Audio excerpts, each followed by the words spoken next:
Hi, everyone. Welcome to Meetup Live. Thank you for joining us today. I am Martha Arkazewski. I'm the Business Strategy and Operations Manager on the Pro team here at Meetup. And today I'm joined by the very special guest, Ann Hiatt. Ann is an author and leadership strategist, giving advice on how to learn from mentors and build an influential network. After hearing from Ann today, you'll leave this event with the realization that there are more job opportunities than appear on the surface if you know how to make purposeful connections. Welcome, Ann. Thanks very much for inviting me. I'm really excited for our conversation, Martha. This is fun. And what a global audience. You really pull from all corners of the planet, don't you? Yeah, it's the beauty of Meetup. Love it. Great. Okay, so before we get started, I'm going to go over the guidelines and the agenda. So this event will be recorded, but don't worry, you will not appear in video and your audio will be muted. So we'll only hear the panelist, Ann and myself. The chat for the event will be turned off, but if you have questions, please submit them in the Q&A feature at the bottom of the screen, and we'll have 15 minutes at the end of the event to go through that. And finally, we also have closed captioning available. So on the bottom of your screen, you'll see the live transcription icon, and you can select your preference there. Okay, so the agenda today is we're in the intro right now. We got 5 minutes. Ann and I will talk for 40 minutes. We've got a great set of questions to dive into. And then, as I mentioned, we've got 15 minutes at the end for Q&A. So hold on to your questions and looking forward to hearing those. Great. Okay, so it's my pleasure today to introduce Ann. Ann is a best-selling author, executive consultant, speaker, and investor.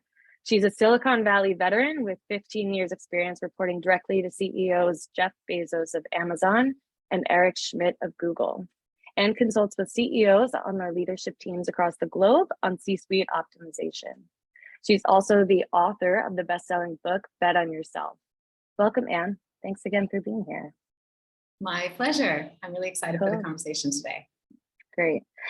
Okay, so today we're going to start off a little differently. So we want to understand who's attending the event today. So we're going to put up a poll. And so everyone who's listening, we want to know where you're at in your career journey. So you'll see a few different options here. Please select the one that's best for you. And we're going to tailor the conversation to who's here. I'm so curious. I can't wait to see the results of the poll. I bet I'm guessing. I've got a percentage in my head. I think we've got a particular mix, but we'll see if my gut instinct is right. Yeah. Do you want to share? Or do you want to pull it at the end?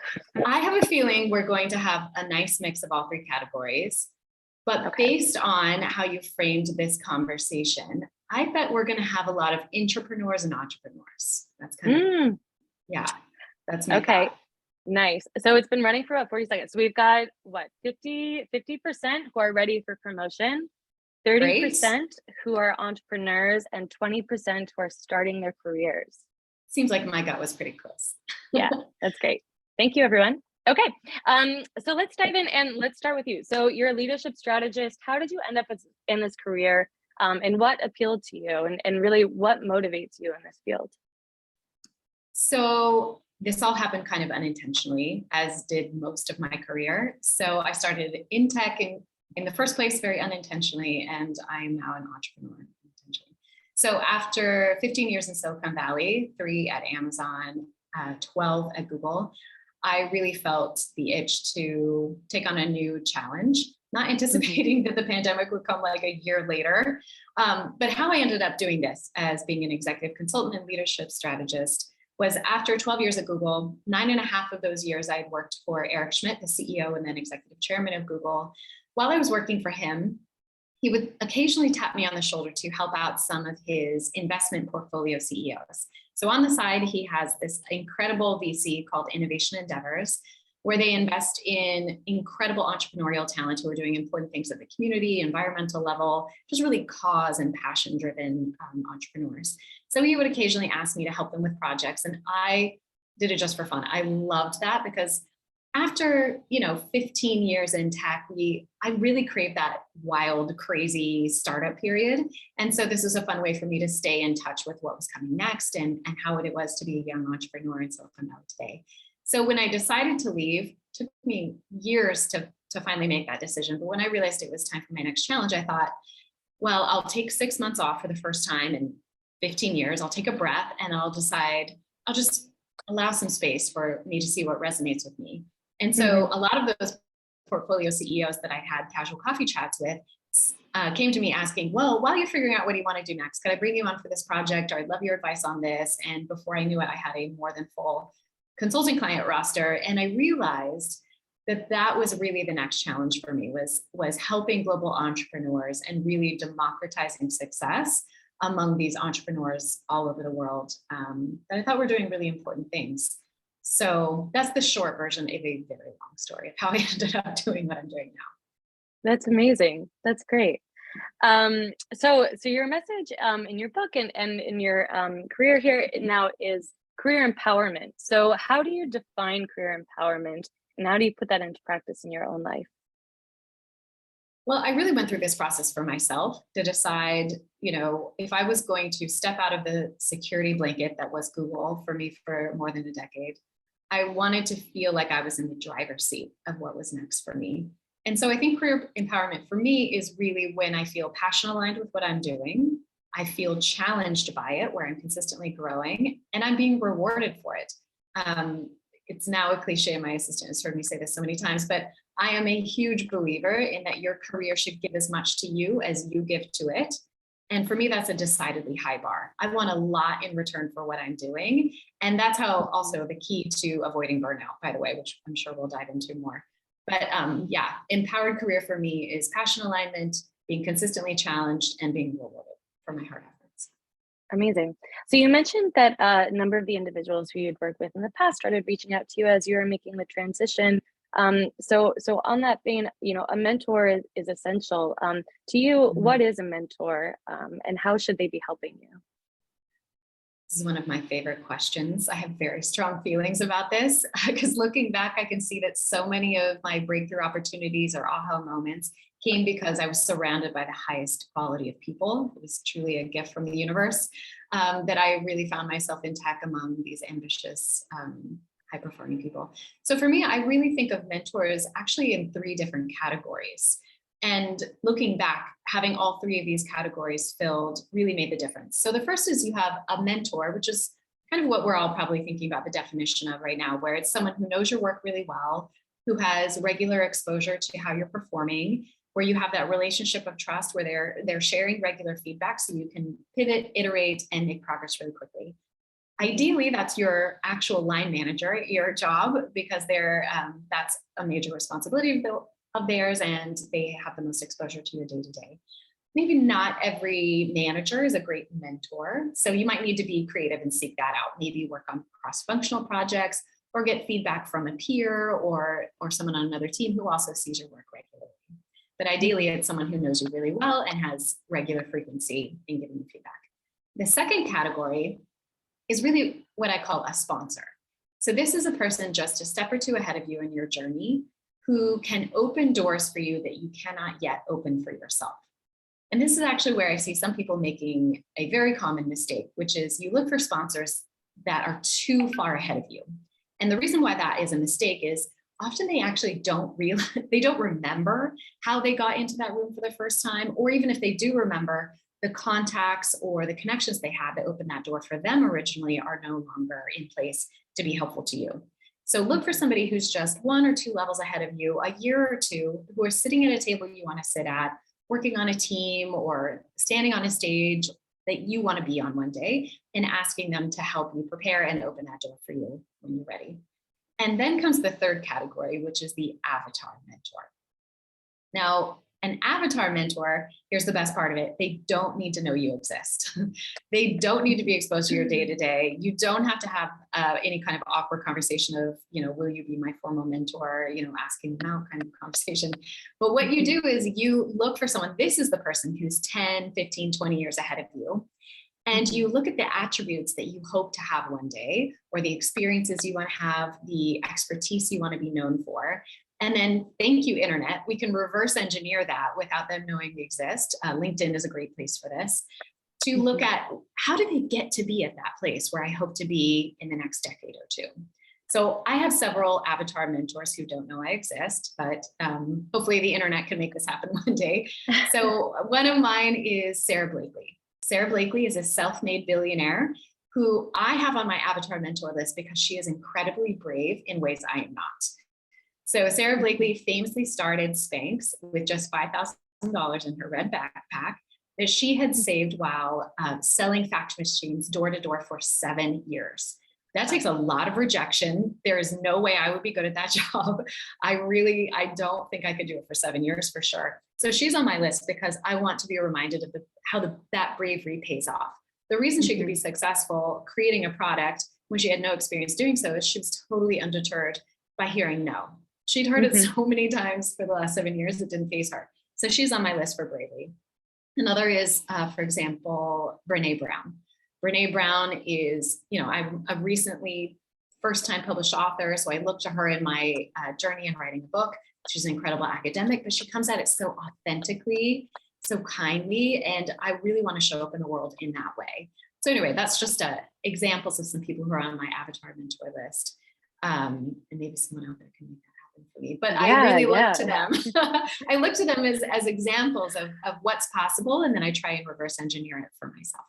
Yeah, that's amazing. Authenticity just does not get old, and you definitely grow with challenge. Yeah, that's amazing. So both of those women have taken on hard challenges and paid off. How do you personally disrupt yourself in your career? Ooh. So this is going to sound like I had some kind of well-laid plan to take over the world. This is only in retrospect I figured out what are the patterns at times in my career where hard work and some kind of crazy bravery paid off. So in retrospect, I can see that 3 things have really helped me disrupt myself and get myself into situations, jobs, roles, community organizations that have meant a lot to me. So the first is having a conversation with yourself about what really matters to you in the next phase of your career. Not enough people do this. I find there's a lot of companies that will write down their mission, vision, and value statement, but very few individuals who do. So this was an exercise that I gave myself when I first left Google. And it actually took me way longer than I thought it would to get myself there. Because I've written like OKRs and very complex, I've handled very complex projects. I thought this would be easy. It's so hard actually that I created a download that's on my website to help other people do it because it took me way too long. So here's what you look for is first, what is your mission, vision, and value statement? And that's all about your passion alignment. How do you want to show up in the world? What is your living legacy that you want to be known for? Not when you die or when you retire, but right now. Because I think in the pandemic, we've all realized we only have one precious life. And none of us know how long that precious life will be. And so really living today in a way that aligns with your values and the contributions you want to make to this world. So the first part is having that conversation with yourself. Second is once you know what that is, being brave enough to raise your hand and volunteer for things that are going to move you closer to that ideal. So when you know what to look for, that gives you that little dose of bravery to start volunteering for things that are outside your traditional job description or that you don't think you'll perform perfectly in, but you'll learn a lot because that's going to move you one step closer to that ideal. And so that's really my formula for engineering serendipity or creating luck for yourself, is because once you know where you're going, you can notice little moments of opportunity in their infancy that otherwise would have passed you by. And then the third thing is, going back to your last question, is really about disruption. I always like to disrupt myself before the world, the universe, whatever forces can disrupt me outside of my control. So for me, disruption really is about up-leveling your expertise, about looking around those blind corners, about being prepared for the opportunities of the future before you need them. In fact, I had a really fun conversation with my niece. She's about 10. And she is at that stage where they're starting to think about their future careers, and she's getting a little serious about school. And so I can't believe they still have kids do this, but she did that kind of career assessment, like a fun, a little quiz that you do. She was horrified at the results. I can't even remember what it was. It was so off base for her. She's a very talented artist and musician. She usually is composing plays and poems. And she got something like Forest Ranger. I honestly don't remember what it was. It was like not her. And this connects to your question, because I said to her when she was so disappointed, her mom couldn't console her, so she put it on the family chat. And I just said to her, do you realize that what I've spent my entire career doing didn't exist when I was your age? And that made her feel so much better. I was like, whatever your calling is in the world, there might not be a name for it yet. So that's why disruption is so important. Leaning into technologies, leaning into experiences, and just remaining curious. So I think those are the 3 things I look for. Create your roadmap, be brave enough to raise your hand to get yourself closer to that, and realizing that your greatest opportunity to show up in this world tomorrow we might not have words to articulate that yet. So stay curious and outside your comfort zone. I love that so much. It's so true how where you put your time and your thought is really the outcomes that manifest themselves in your life. I'm curious, how has that life mapping changed over your career path? Do you update this on an annual basis, a quarterly basis, or is this something for you that's like truly ingrained in your professional journey that's a long-term plan? So I didn't do this in any kind of structured way in the beginning. I was brave, even as like a 22-year-old junior most member of Amazon in the early 2000s.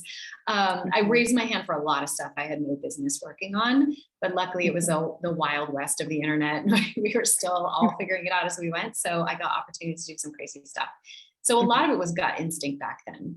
But now, fast forward 19 years, now I do have a very structured conversation with myself. My birthday is in October. And so that's perfect timing. It's kind of towards the end of the year. We're thinking about, how did that New Year's resolution work out? What are my goals for the coming year? What do I want 2023 to look like? So for me, it's a natural time. Right around my birthday, I start kind of pulling out, what I wrote last year, looking at what went well, where I want to disrupt myself and grow, and setting some new solid goals for myself. So over time, my plan changes regularly, and I think it really needs to. While my compass is the same, I still have that same North Star of how I want to show up in the world, what my values are, what matters to me, the skills, the experiences, the expertise that qualify me for that is ever evolving. And so I try to have some structured evaluations and criteria. I'm a data nerd, so I love anything that's measurable. So I'll get in there and kind of analyze all my stuff, and give myself some scores and data to react to. So I set even more meaningful goals the next time.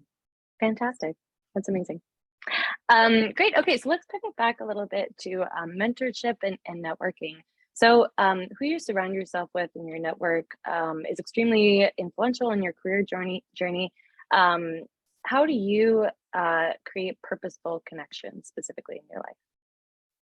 This is such an evolving art. In the beginning of my career, when you hear mentorship, you picture these like mixers where everyone's standing around awkwardly holding a glass of something and trying to talk to important people. That has never worked for me. I freeze up in those types of social environments. Like, give me a microphone and a big stage and I'm good, but put me one-on-one with someone I don't know and I have massive anxiety. So that has never worked out for me. But what really does work for me when seeking out mentors is I just look for cool people doing cool things, and I ask them a bunch of questions. People love talking about themselves. So if you want to get to know someone, just lean into asking them about something that they're clearly passionate about, and that conversation will take on a life of its own without you having to push it forward. And then make your interests known. Like, why am I asking you these questions? Maybe it's because I really loved how you handled like that really stressful conversation at meeting. Like, how did you learn to do that? Or I've noticed you. Actually, this is a literal example. It seems so silly, but this literally changed my life. So while I was at Amazon this was probably 2003, I was helping to prepare for a board of directors meeting. This was a very stressful board of directors meeting. This was a time when we were launching Prime. They were worried it was going to single-handedly bankrupt the company. They were literally having conversations of if they were going to bring in a professional CEO to kind of rein in Jeff's insane ideas that they weren't sure were going to pan out. We all know how that worked out just fine, but they were really worried. And so it was a very stressful time. Anyway, I was literally the junior most person in the entire company, and I was asked to just help with the board of directors meeting, like the logistics, like the room and the catering and making sure all the packets of information and the demos and everything were all lined up. And I noticed that one of our SVPs was vegetarian. He didn't tell me that, but I just noticed. So I made sure to have lots of really good vegetarian things, not just some side salad available for him. And he walked up to me and he just thanked me so sincerely for just observing that and taking it upon myself. And I was like, no big deal. Like, I've just been watching you. I think you're amazing. Not kidding. Like 5 years later, he said my name out loud to a recruiter at Google, and is the entire reason why I got recruited to work there and ended up working for the CEO and becoming the very first chief of staff at Google. Wow. Because I noticed he was vegetarian. It's That's incredible. Those are the moments when you just sincerely connect with someone of like, I see you, I really respect you, I would love as much time to be around you. That noticing he was vegetarian started this very special relationship between the two of us, where we got to collaborate, even though I was a nobody. He just valued that. And so he thought, if she's aware of that seemingly unimportant detail, I can trust her with this project or with this, whatever, learn this skill really fast. And it's this enormous ripple effect I never would have predicted. That's incredible. That's incredible. So I think that that's probably very helpful advice for a lot of people are looking to change careers. For the audience here who are just starting their careers, that 20%, what tips do you have to for them reaching out to someone through LinkedIn? Okay, this happens to me on a daily basis. Here's the secret. Have a very specific ask. You might think that that sounds pushier, but it's so much easier for me to give you an answer, especially when I don't know you at all. Because then I can see, am I the only person who could answer this for you? If so, I'm going to respond to you. If it's easy, make it easy for me to respond. To be like, here's the ones I tend to respond to. I saw you, for example, here, I saw you on a webinar and you mentioned this. I read that resource that you thought, and I have a clarifying question. Like, did I interpret this appropriately? That's easy for me. One, you've done your homework. You've shown me this is so important to you. It's not just flipping off the top of your head. This is something you put a lot of thought into. You were listening and paying attention, and you have a specific question for me to answer. Ones that I don't respond to are like, hey, I'd love to be a chief of staff one day. Can you walk me through how that works? Listen, I have 1 billion interviews like this where I go through the details of it. I just published an article. Literally, this is an example. Somebody literally just asked me that on LinkedIn, and I had 2 days before posted an article on like the starter's guide for a chief of staff. So I was like, man, I just wrote a whole article on this. So I just sent them the link to the article. But so be as specific as possible, be thoughtful about what you're asking, and make them see the way in which they are literally the only person that can answer that. You'll get a response for that. Look, I've had access to the inboxes of some of the most powerful CEOs in the world. And when they get something like that, they probably will respond. If it says, if you made it easy for them to send you a meaningful sentence back, they will. But if it's nebulous and complicated and like, hey, I want you to mentor me to be the next Jeff Bezos, it's probably not going to work out. Got it. Amazing. Okay. So relevant content, easy to answer, do your homework. Great. Is there anything, so that's very contextually specific to the individual who you're reaching out to. Is there anything that you would recommend, any questions that you should be sure to ask when you're making connections with individuals? I think, so the questions to ask, I really think I'm pausing because I'm trying to imagine the different scenarios you might be in. So there is a scenario where at work, there's a leader you really admire that you just want to get to know or you want to be helpful for. So in that scenario, if you want to work on a cross-functional project that they might not have thought of you for before, you share a little bit, definitely make sure your know, like, and trust factor is established. Start there first. If you don't have that's block number one. Once you have that know, like, and trust factor established, then lean into the curiosities of like, wow, I saw that your team is moving into this new space. Did you know my background? I studied this in undergrad, or I have an MBA in this, or did you know about this thing I've done in the community? I think that might be really applicable to what you're doing. Please let me know if there's an opportunity where that might be useful. So that's one scenario. Is that helpful, or should I? Yeah, can I unpack that more? Absolutely. Yeah. Okay. No, that's great. So these are questions about finding your network and connecting with other people. For those on the call who might be introverts, it can be intimidating to promote yourself and make connections with influential people. Do you have any advice for individuals in that situation? Pot to kettle. I too am a massive introvert. When I'm on stage or running a meeting, I can seem like an extrovert, but I 100% am not. I am drained by social interactions. I am recharged by sitting alone with a book with some sunshine in my face. That's my happy place. So you don't have to be an extrovert. In fact, even though the people I've worked for are now celebrity CEOs, larger than life, they too are introverts, even though it doesn't seem like it. So my advice for introverts is know what fills you up and know what drains you and plan accordingly. So much of my job is now, let's take now. All of my time is spent consulting. That means I'm giving, I'm making connections, I'm doing deep thinking.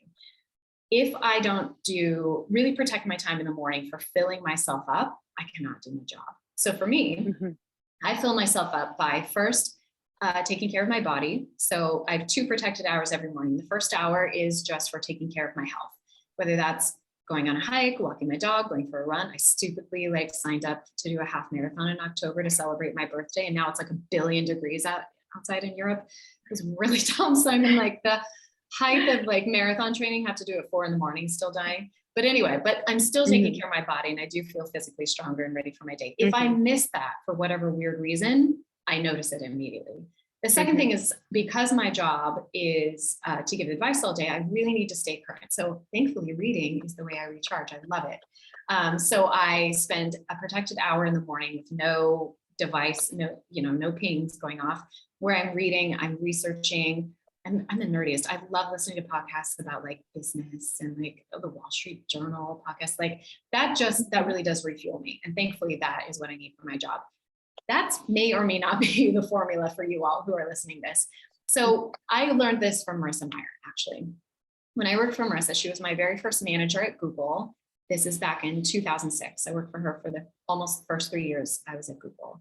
And we were launching things all the time. I'm talking every day. It felt like we were launching something major. So her title was Vice President of Search Products and User Experience. It's a long title, meaning we just made cool stuff. We didn't have to worry about how to monetize it. We just made important things that would be useful to our users, which is every person on the planet. Very, very fun charter, very, very challenging. We got a lot of things wrong. We were constantly sprinting a marathon. And there was one point where she got really worried about burning out one of her most talented engineers. And this engineer, she had 2 kids under the age of 3, and she was in charge of our expansion into India, a critical expansion for any tech company, right? So Marissa went to her and said, I am very worried about burning you out. What can we do? And Johanna said, please don't take me off of Bangalore. This is a very important, meaningful contribution in my career trajectory. I'm learning a lot. And Marissa said, how do I make sure you don't resent your job? And Johanna thought about it and she said, if I can be at home for story time, bath time, and bedtime with my kids, I don't care about getting back online at 3 a.m. and having calls with Bangalore every day. And Marissa's like, that's it. So she called this finding your rhythm. She had a conversation with each person on her team and said, what is your rhythm? What fills you up so you can continue to give at this pace that I need you to?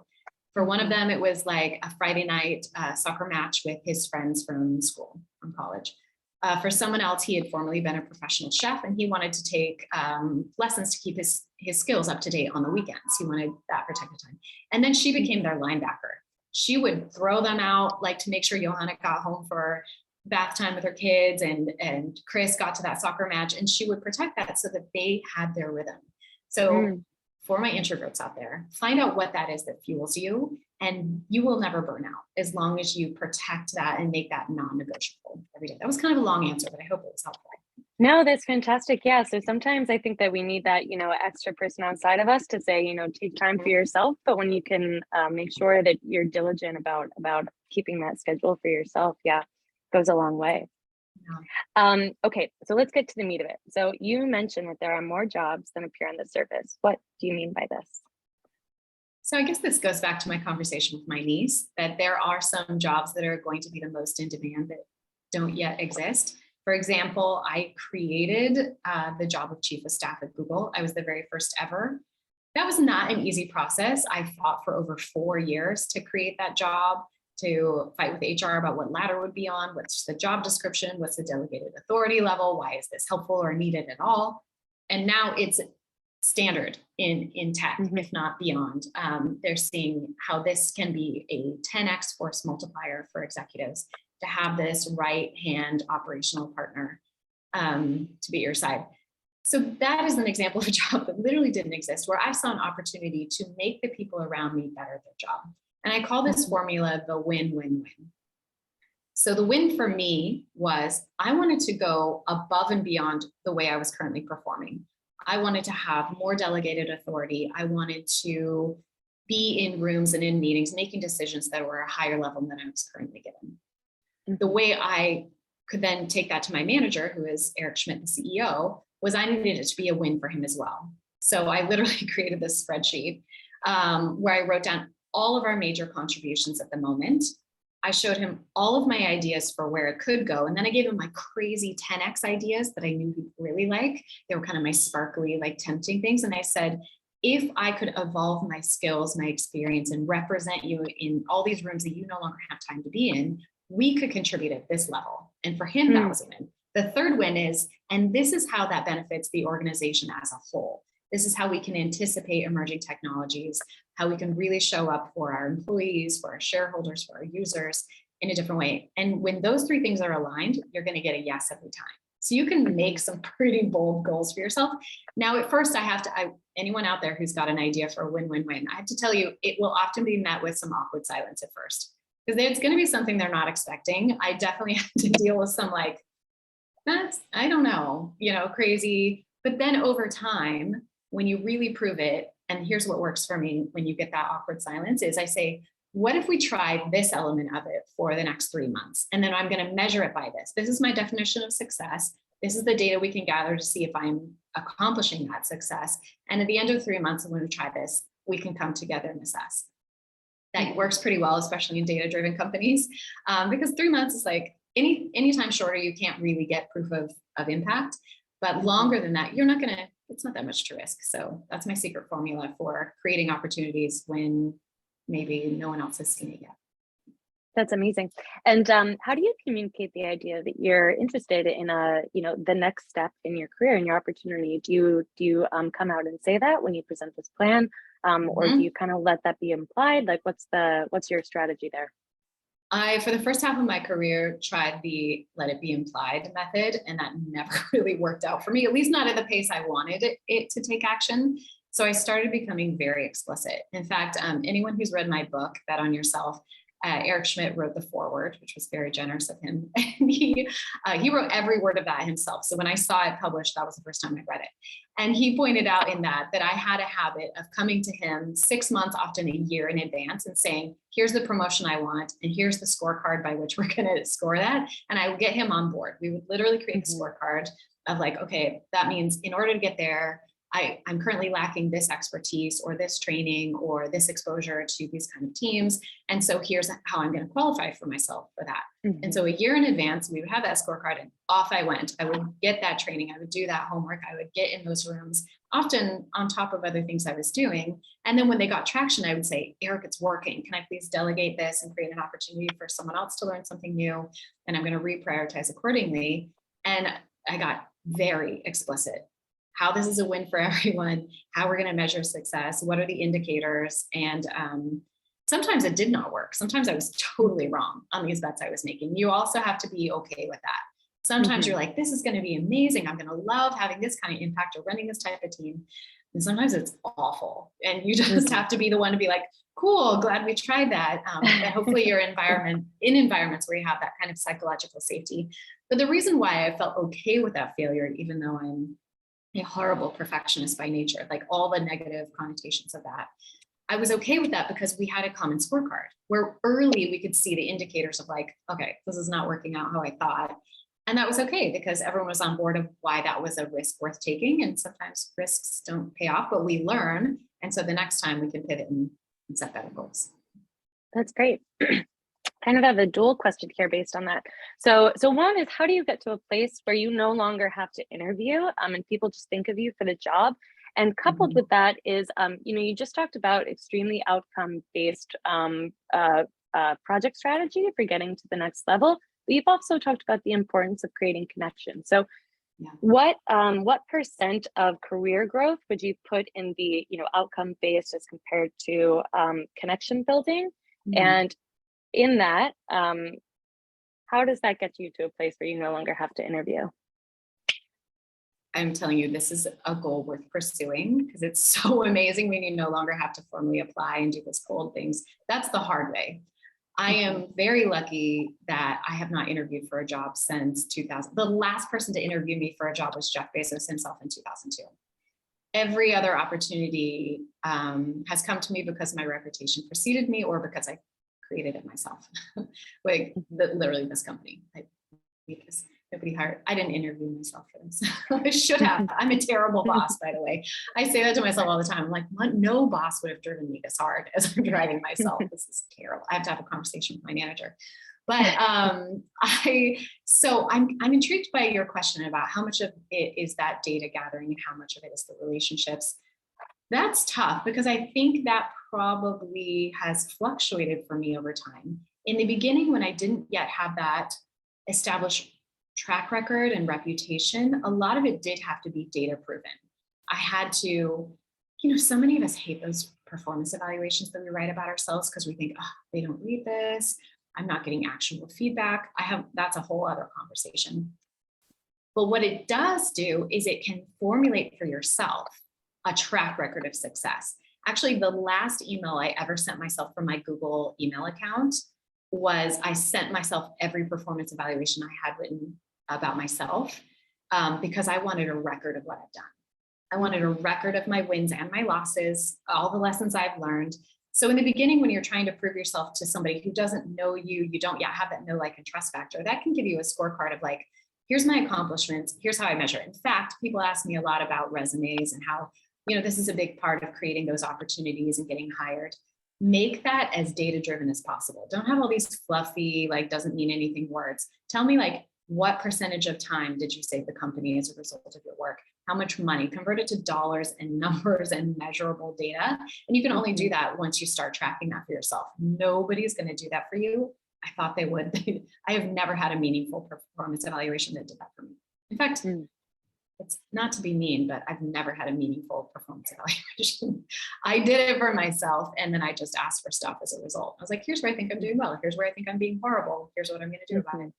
And so create that data. Then it shifts. So now when I'm presenting myself, now I've got kind of this, if you hear the companies I've worked for, the experiences I have, the burden of proof for me is so much lighter now.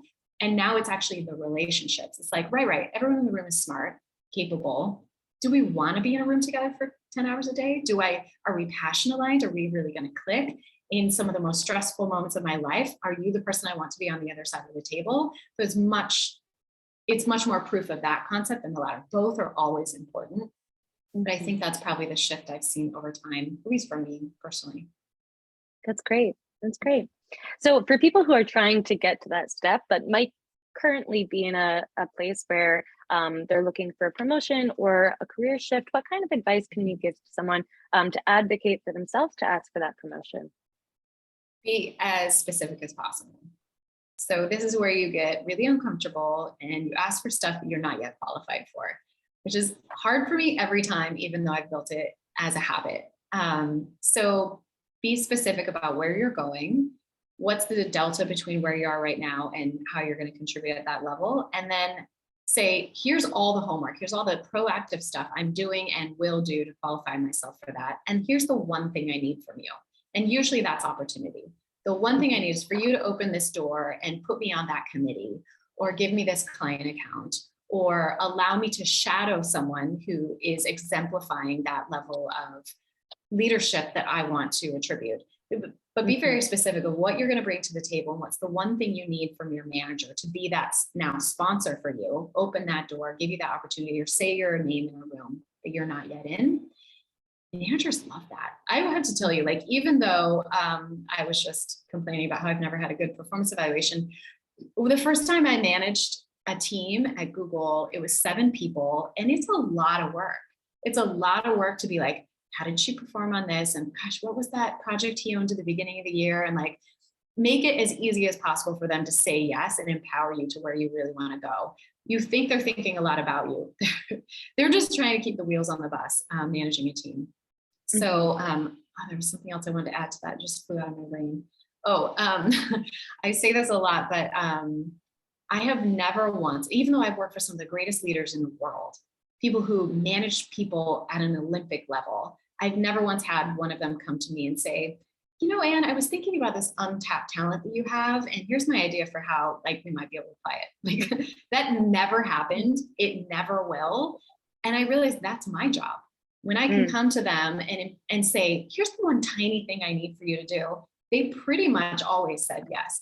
Now, I want to say, I have worked for exceptional people. There maybe if you're working for a manager that finds that your ambition threatening, or maybe no one who looks like you or comes from where you come from has performed in that way, if you get any kind of that weird stickiness, this is where you're might need to look for an outside advocate or gain experience outside your organization. For example, volunteer for a community project where you can gain those skills and come back with a proven track record.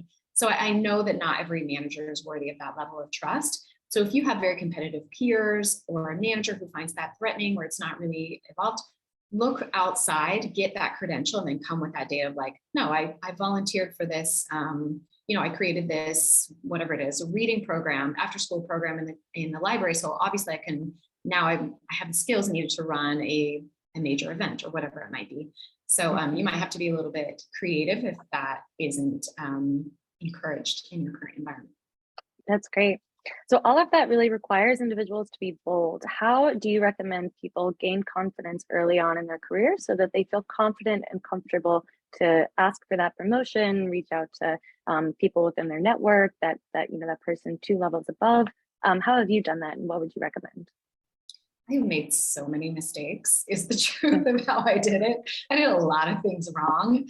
But looking back, because I'm not a naturally bold person at all. I'm a confident person. I trust that I can outwork everyone around me if I really care about being successful. But looking back, if you want to do it iteratively, because I am definitely not a jump off the cliff without a parachute kind of person. Some people are. One of my favorite sisters is, but I am not. So here's what I did. In the beginning, when I first started at Amazon, I quickly realized I had no business having that job.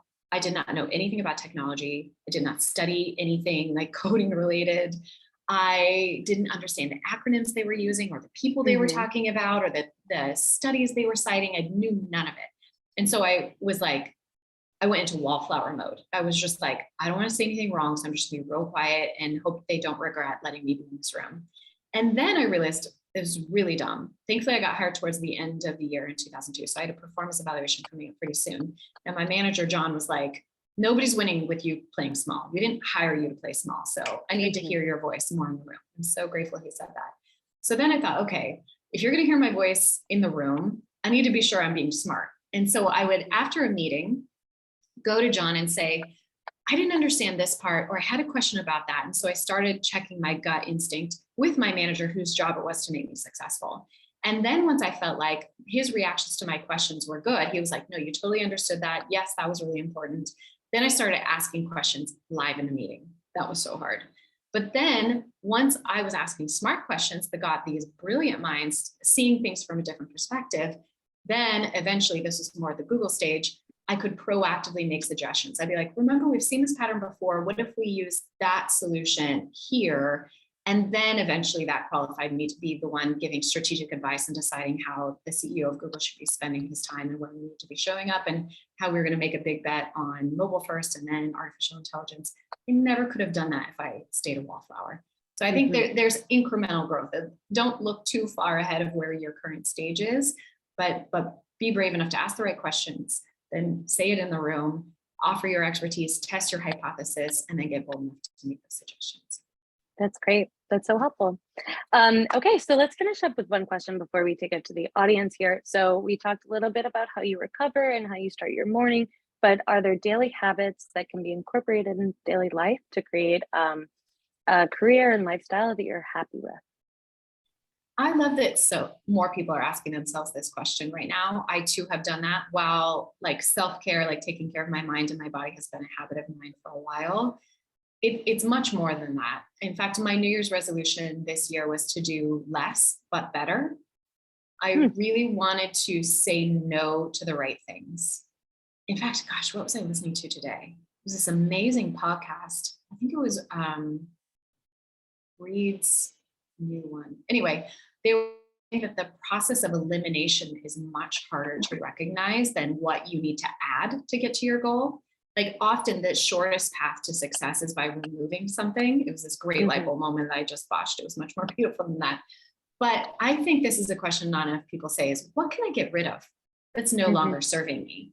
And that creates room for you to discover things that bring you more joy. When you're not, hanging out with people who don't make you feel better, or scrolling through social media that makes you feel less than rather than empowered, a lot of it is in that elimination. And then those joys have more space to flourish. Creativity has opportunity to come from the back of your brain to the forefront of your mind.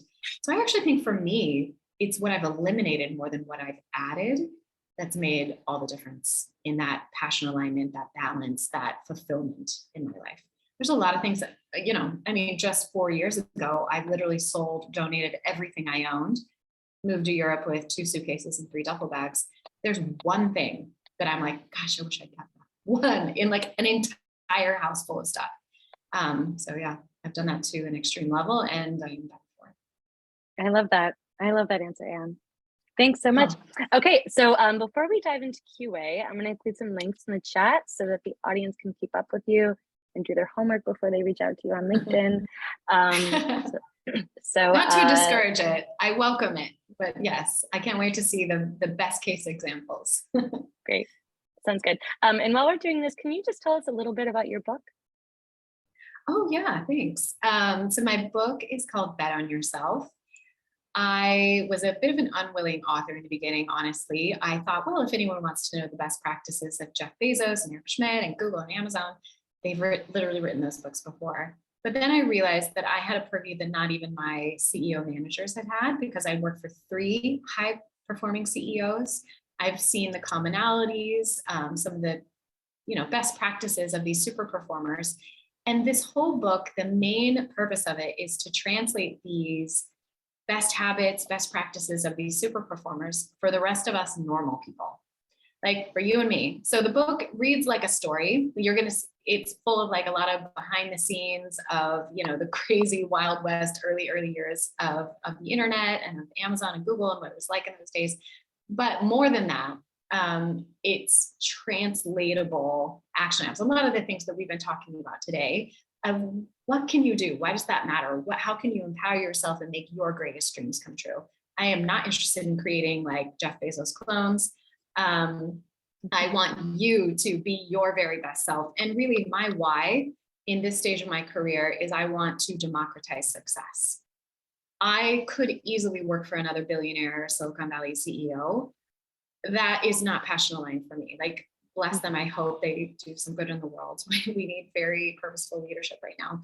But I really want to see more homegrown talent. I want people who are working in their communities, who are working on environmental causes. I really want to be passion aligned and translate these best practices to people who are making a real difference in their community and world.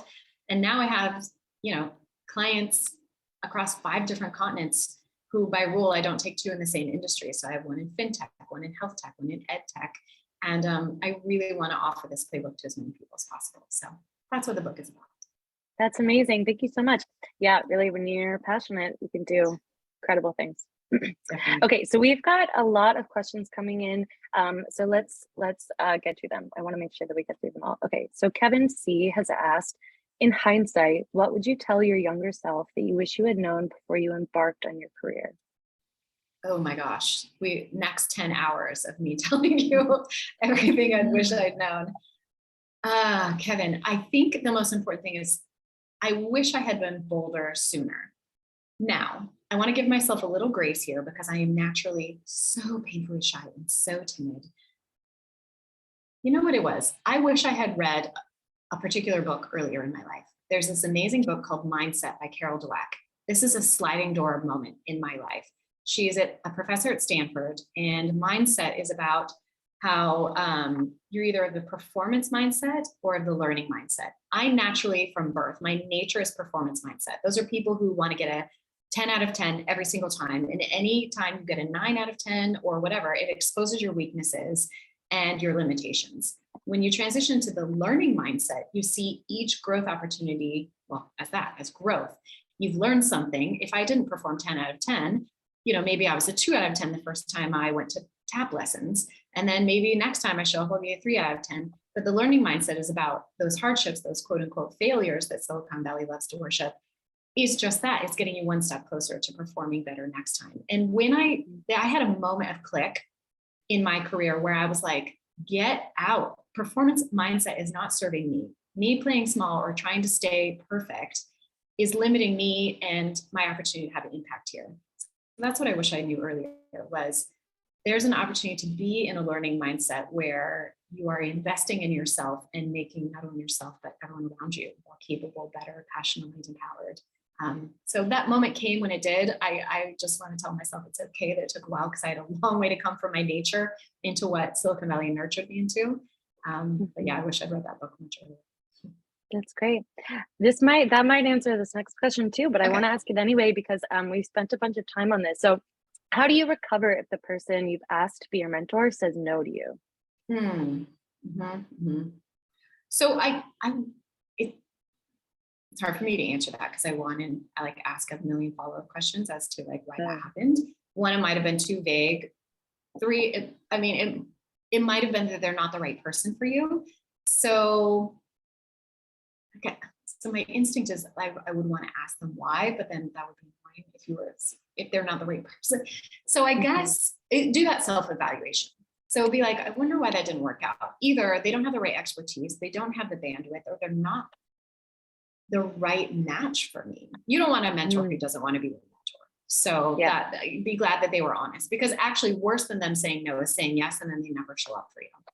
That's worse. So they actually did you a favor by being honest of like, I don't have the bandwidth. But yeah, it still hurts. It's okay. You're gonna have that moment of like, that was so hard for me to say, and then you shot me down. That's okay. That's gonna not feel great every time. But reassess, maybe look at why didn't that work out?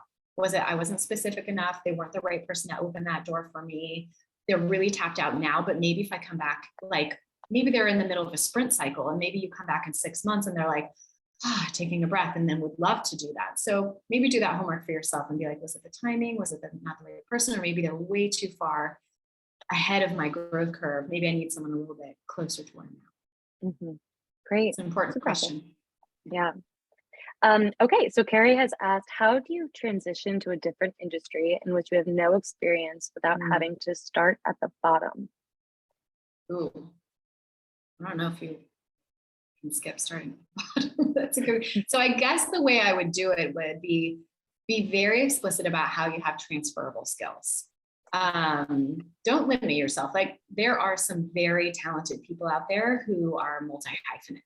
They have many expertise in many different areas, but the burden is on you to make the proof of case of how your past experiences apply now. We had people like that come to Google all the time. In fact, those are our favorites. If you've been in aerospace or you've been, literally we had former Olympians, or let's say literally better, more relatable answers. We had somebody who had been an artisan bread baker came. He was like one of the greatest bakers of all time. We hired him at a tech company because that kind of artistry, dedication to a craft, getting it like that relentless pursuit of the elite and perfection, that is what he was hired for. He was hired because we said, we need people who have insatiable drive. When they're passionate about something, they will stop at nothing.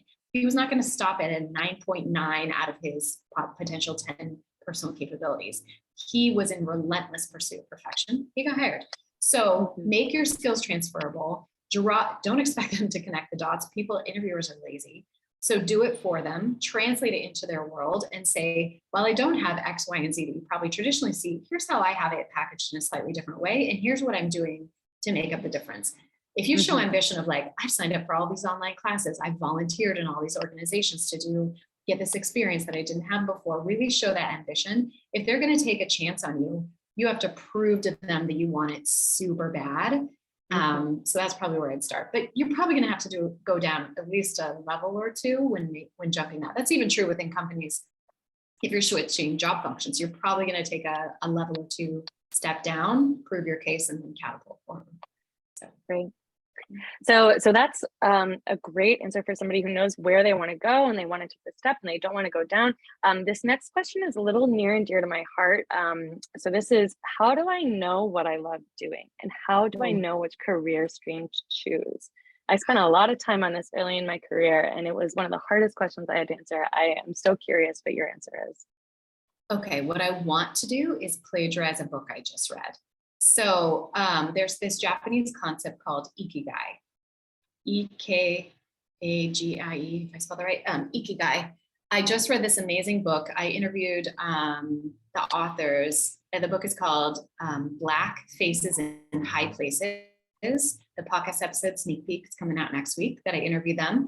And ikigai is a big concept in their book. I had heard of it before, but I particularly love the way they explained it. So ikigai is this process of discovering your passion, your purpose for why you were put on this earth.